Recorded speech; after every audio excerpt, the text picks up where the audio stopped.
In our last video, we talked about quitting, why people start things and don't finish them. We looked at the brain, we looked at discipline.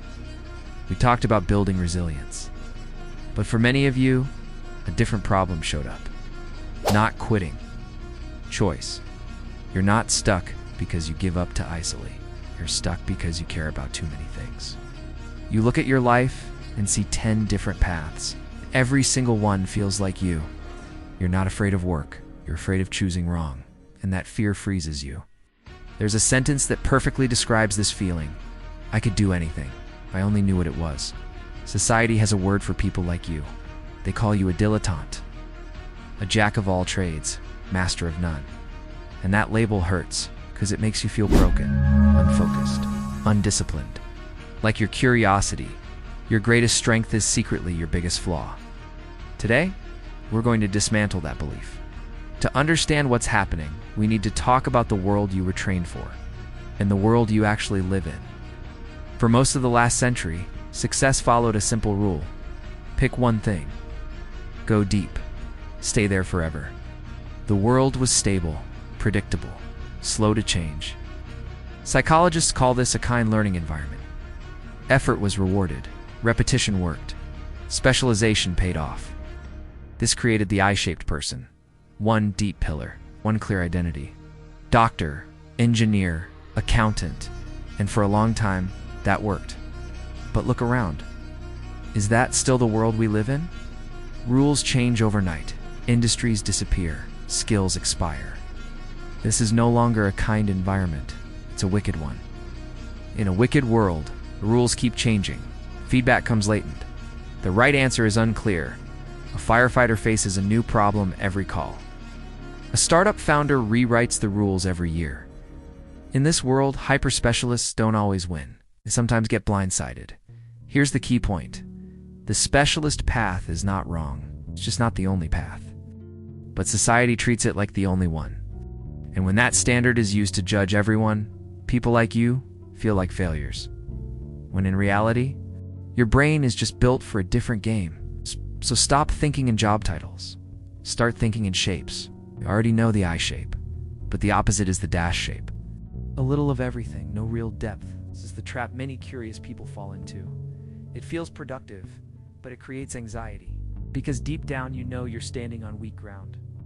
But there's another shape, a powerful one.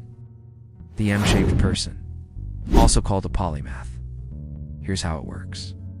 You don't go shallow everywhere. You go deep multiple times. One pillar is data, another is storytelling. Your interests in psychology, history, and design connect them. Suddenly you're not distracted. You're rare. You become the person who can turn complex ideas into clarity. That combination is valuable. This works because of something called far transfer. Specialists use near transfer. Same skill, same problem. Polymaths use far transfer. They see patterns. They take structure from one field and apply it somewhere completely different. Music influences math. Architecture influences design. Psychology influences business. Your random interests aren't random. They're raw material. So how do you build this life without losing your mind? You don't do everything at once. That leads back to chaos. Instead, you use serial mastery. One focus. One season. 6 months. Maybe a year. You choose one pillar and commit. It's not forever.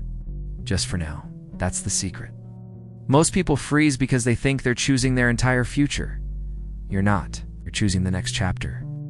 A good first pillar is often the one that creates stability. A good enough job. Not your dream, your foundation. Stability buys you something priceless. Mental energy. High-stress passion jobs sound exciting. But if they consume 110% of you, there's nothing left for exploration. Many great thinkers understood this.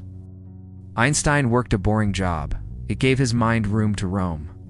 Your job doesn't have to define you. It can support you. Finally, you need a system, because your brain produces more ideas than it can hold. Your mind is a factory. Your memory is a tiny desk. If you don't store ideas externally, they pile up and overwhelm you. This is why you capture curiosity, notes, links, fragments, not to use now, to use later. Because someday, 2 ideas will connect. That moment feels like magic. So let's bring it all together. You're not broken. You're not lazy. You're not unfocused. You're a scanner. A bridge between worlds. Build one pillar at a time. Use stability as a tool, not a cage. Capture ideas so they don't haunt you. You're never meant to be just one thing. You were meant to connect everything. If this video helped you feel seen, subscribe to the channel. And comment, I'm building my first pillar. You're not late. You're just getting started.